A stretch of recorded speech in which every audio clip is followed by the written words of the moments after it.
반갑습니다. 송주준입니다. 23일이 굉장히 좀 중요한 날이었습니다.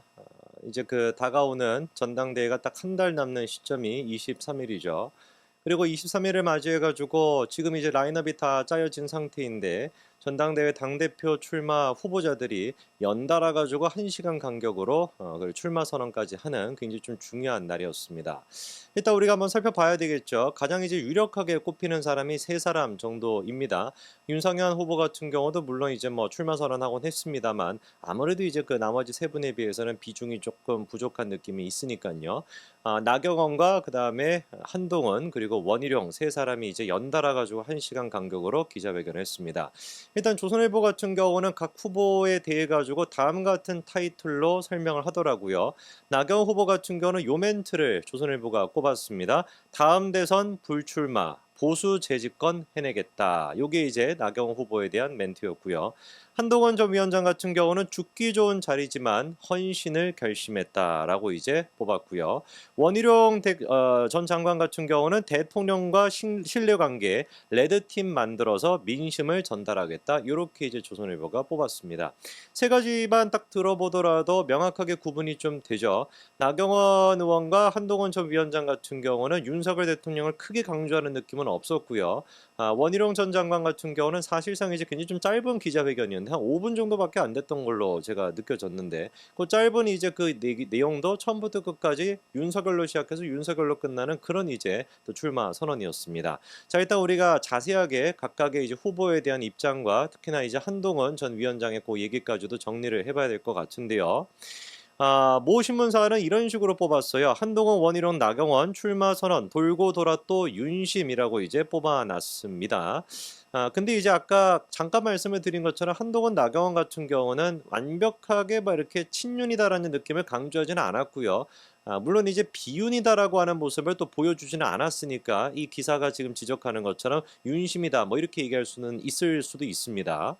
근데 어쩔 수가 없는 게 이번 전당대회 같은 경우는 윤심이 반영이 안 될 수는 없어요. 윤석열 대통령한테 눈밖에 나게 된다면은 사실상 당대표가 되는 게 어려울 수도 있습니다. 조금 더 워딩을 정확하게 써볼까요? 윤석열 대통령한테 눈밖에 난다가 아니라 윤석열 대통령의 눈밖에 났다라고 하는 인식이 많아지게 된다면은 전당대회에서 조금 힘들어질 수도 있습니다. 그렇기 때문에 어쩔 수 없이 임기가 3년이나 남아있는 상태에서 대놓고 이제 반윤이다 아니면 또 비윤이다 이런 식의 깃발을 들 수는 없는 노릇이다 보니까 약간의 이제 그냥 언급을 강하게 안 하는 정도로 수위 조절한 것처럼 보이고요. 그리고 제가 지난번에 한번 말씀을 드린 것처럼 당원 비중이 낮아지면 낮아질수록 한동훈 위원장한테 유리하다라고 말씀드렸던 거 기억나십니까? 그래서 이제 뭐 50대 50 이런 얘기까지도 드렸었는데 그때는 욕을 제가 많이 먹었죠. 근데 아마 지금 느끼실 겁니다. 제가 얘기했던 대로 50대 50으로 갔어야 그래야지 한동훈 위원장한테 더 유리하다라는 것을 이번에 이제 그 결과적으로 당원 80 일반 여론 20으로 갔는데요.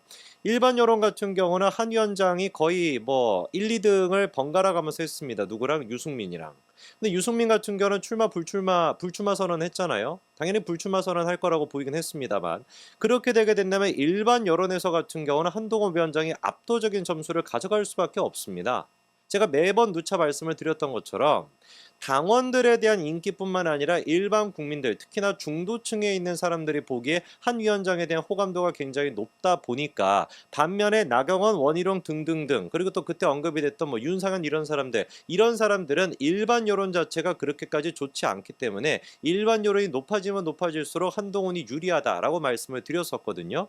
근데 이제 20% 정도는 한동훈이 전부 다 가져가게 되겠지만 당원 80% 같은 경우는 조금 줄어들 가능성이 있습니다. 왜? 윤심이 지금 누구로 향하고 있다 보니까 원희룡한테 향하고 있다 보니까 물론 이제 좀 예외적인 상황도 한 가지가 있어요. 나경원 의원이 끝까지 불출마 선언하지 않고 이제 그 출마 선언했다라는 것도 또 의미가 있습니다. 근데 막판에 가가지고 나경원 의원이 단일화를 할 가능성도 분명히 있죠. 그래서 이제 아마 치열하게 그 한동훈 전 위원장과 원희룡 장관 측에서 이제 나경원을 같이 데려가기 위해서 애를 쓸 것 같은데 제가 보기에 결론적으로는 나경원 후보가 한동훈 쪽에 쓸 가능성이 훨씬 더 높다라고 봅니다. 왜?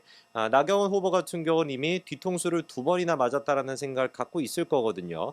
친윤계 쪽으로부터 지난번에도 이제 연판장 돌려가가지고 그렇게 이제 낙선이 돼가지고 김기현이 된 것이고 이번에 같은 경우도 연판장이 또 큰 게 등장을 했잖아요. 원희룡이라고 하는 연판장. 이걸로 이제 또 크게 데이다 보니까 그리고 이번에 출마 선언에 대한 메시지도 보니까 윤석열 대통령과의 관계를 그렇게 강조하지 않더라고요. 그래서 지금 마음은 제가 봤을 때 나경원 후보가 한동훈 쪽으로 조금 더 쏠려 있다라고 볼 수 있을 것 같습니다. 근데 이게 왜 큰 힘이 될 수가 있냐면 나경원 후보랑 원희룡 두 사람을 놓고 봤었을 때 나경원 후보가 가지고 있는 최대 장점이 뭐냐면은 중진 의원들과 소통이 좋고 중진 의원들한테 호응이 좋다라는 것이고 당협위원장들과 조직력이 굉장히 좋다라는 겁니다. 근데 이 당협위원장들의 역할이 굉장히 큰 게 당협위원장들이 주도해가지고 특정 후보에 대한 판단을 내리게 된다면 당원들 또한 마찬가지로 영향을 받을 수밖에 없어요. 그렇기 때문에 당협위원장과 그다음에 또 조직력 그다음에 중진들한테 인기가 높다라고 할 수 있는 나경원이 만약에 한동훈 쪽으로 쓰게 된다면은 충분히 제가 봤을 때는 나경원 의원과 한동훈의 시너지가 이루어질 수가 있겠고 사실상 지금 중진들 가운데 내가 원희룡 편에 서겠다라고 대놓고 얘기하는 사람들은 많지는 않습니다. 친윤들이 중심이 돼가지고만 지금 원희룡한테 똘똘 뭉쳐 있는 상태거든요. 이런 맥락을 생각해 봤을 때 나경원, 한동훈 두 사람이 원팀이 되는 또 그런 재미난 모습이 나올 가능성도 있다고 제가 일단 예측은 해보겠습니다. 자, 그리고 이제 기사들은 이렇게 나와요. 나경원이 한동훈을 겨냥해가지고 뭐 어떤 식의 워딩을 썼다라는 식으로 막 얘기가 많이 나오는데 대표적인 게 뭐가 있냐? 23일 바로 직전 날에 이제 또 교육 같은 거를 할 때 나경원 의원이 지방에 가서 이런 얘기를 했다고 합니다. 대통령과 각 세우면은 진짜 폭망한다라는 얘기를 했대요. 요거를 이제 그 어떤 언론이 한동훈 겨냥한 나경원 이런 식으로 이제 제목을 썼는데 제가 그 워딩 전체를 다 살펴보니까 한동훈을 겨냥한 거 아니에요. 한동훈의 한자도 등장하지 않습니다. 그냥 기자가 지 내피셜로 한동훈 겨냥한 거라고 써놓은 거에 불과한 것이고 대통령과 각 세우면 진짜 폭망한다라는 얘기를 근데 언제 하셨냐면은 어제 22일 날 했다라는 거예요. 생각해 보십시오. 22일 날 그 얘기를 했는지 제가 지금 말씀드리기 전에는 아무도 모르시지 않았겠습니까? 그렇잖아요. 정말로 대통령과 각 세우면 폭망한다라는 생각이 있었으면 그 얘기를 언제 했어야 되겠습니까? 23일에 이제 국회 소통관에서 출마 선언할 때 그때 얘기가 나왔어야 되는 것이죠. 정작 그런데 그때 23일에는 나경원 의원이 뭐라고 얘기를 했냐? 줄 세우는 정치, 줄 서는 정치, 제 사전에는 존재하지 않는다. 그런 제가 진심으로 윤석열 정부를 성공시킬 수 있다. 굉장히 의미가 깊은 멘트죠. 앞에 나오는 얘기가 뭐였습니까? 줄 세우는 정치, 줄 서는 정치, 제 사전에는 존재하지 않는다. 나는 비윤, 친윤 이런 거 아니다. 비윤, 친윤 다 나는 상관이 없다. 나는 오히려 중간에 있는 사람이기 때문에 그래서 진정으로 윤석열 정부를 성공시킬 수 있다라고 하는 얘기는 왜 덧붙이는 거겠어요? 아까 말씀을 드린 것처럼 굳이 지금 타이밍에 윤석열 대통령과 척을 질 필요는 없으니 윤석열 정부를 성공시키기 위한 것이다라고 하는 얘기는 듣기 좋은 소리 그냥 한마디 붙이는 것이고 정말로 윤석열 대통령 쪽에 서겠다라는 생각이 있었으면 어느 정도의 워딩이 나왔어야 되는 겁니까? 그 전날 교육하면서 하셨던 얘기 대통령한테 각세우면 진짜 폭망합니다. 이 정도의 워딩이 나왔어야 되는 것인데 나는 줄 세우는 정치, 줄 서는 정치 사전에는 존재하지 않는다. 이 얘기는 제가 봤을 때 오히려 친윤과 원희룡 쪽을 견지하는 멘트로 들립니다. 자, 그러면서 원희룡 전 장관 같은 경우는 아예 그냥 뭐 내가 친윤이다, 내가 윤석열의 아바타다라고 지금 선언할 정도였습니다. 대통령과 신뢰관계, 레드팀을 만들어가지고 민심을 전달하겠다라고 얘기하는데 뭐 이렇게 워딩이 있죠. 신뢰가 있어야 당정 관계를 바로 세울 수 있고 저는 대통령과 신뢰가 있다라는 얘기까지도 합니다. 사실상 원희룡의 그 출마 선언을 봤을 때 국민과 민심에 대한 워딩은 한두 번 정도밖에 등장하지 않았고요. 대통령이라고 하는 말이 몇 배로 훨씬 더 많이 등장을 했습니다. 특히나 세 사람 가운데서 가장 이제 출마 선언이 짧았던 사람도 원희룡인데 그 짧은 시간 동안 서론, 본론, 결론이 전부 다 윤석열을 위해, 윤석열을 의한, 윤석열을 위한 그런 어떤 정치를 하겠다는 뜻으로밖에 안 보였거든요. 윤석열의, 윤석열에 의한, 윤석열을 위한 그런 정치를 하겠다라는 걸밖에 저는 해석이 안 됐습니다. 국민의 눈높이에 맞게끔 뭘 하겠다라는 건 별로 찾아볼 수가 없었어요.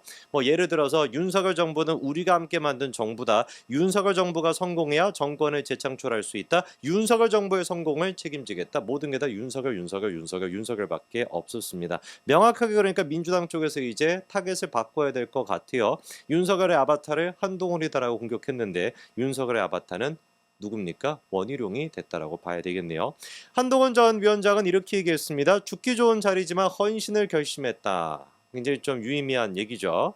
죽기 좋은 자리다라고 하는 얘기가 여러 가지 말을 내포할 것 같습니다. 실제로 지금까지 또 어마어마한 친윤 쪽의 공격도 많이 받았었고, 그리고 제일 중요한 워딩이 이거였습니다. 당정을 수평 관계로 쇄신하겠다. 보수 정치를 재건하겠다. 수직적인 당정 관계가 되는 것이 아니라 수평적인 당정 관계로 가겠다라는 것이죠. 건강하고 수평적이며 실용적인 당정 관계를 대다수 국민들과 지지자들, 당원들이 정말로 바라고 있고 자기가 그 역할을 하겠다는 것이죠. 당과 정 어느 한쪽이 이끄는 대로 무조건 따르는 것이 아니라 상호 존중 속에서 치열한 토론을 통해서 해법을 찾아야 한다.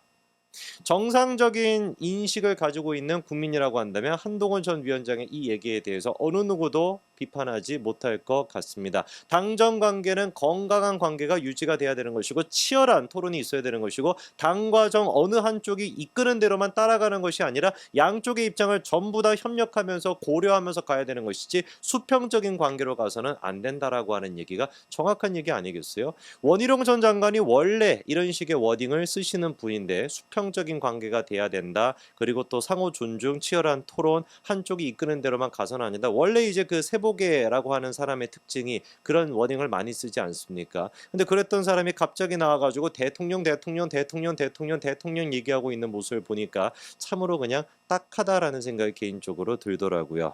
그렇게까지 친윤에 뭐 다른 표현들을 쓰지 않고 그 정도로 해야 뭐 지지를 받을 수 있나 보죠. 그래야지 친윤들에게 나경원처럼 뒤통수를 안 맞고 그렇게 될 수 있나 봅니다. 어쩌다가 세보계 출신의 어떤 그 사람이 이렇게까지 뭐라고 표현해야 될까요? 극우 유튜버들이 좋아할 법한 그런 워딩으로 점철되는 출마 선언을 하게 됐는지 참으로 딱합니다. 저는 개인적으로 한 전 위원장이 했던 얘기가 맞다고 봅니다. 수평 관계로 가야 되는 것이고 수직적인 관계가 아니라 어느 한쪽이 주도하는 대로 이끌려 가는 것이 아니라 양쪽이 전부 다 건강한 수평적인 관계가 돼야 된다라고 봅니다. 여기까지 말씀드리겠습니다. 감사합니다.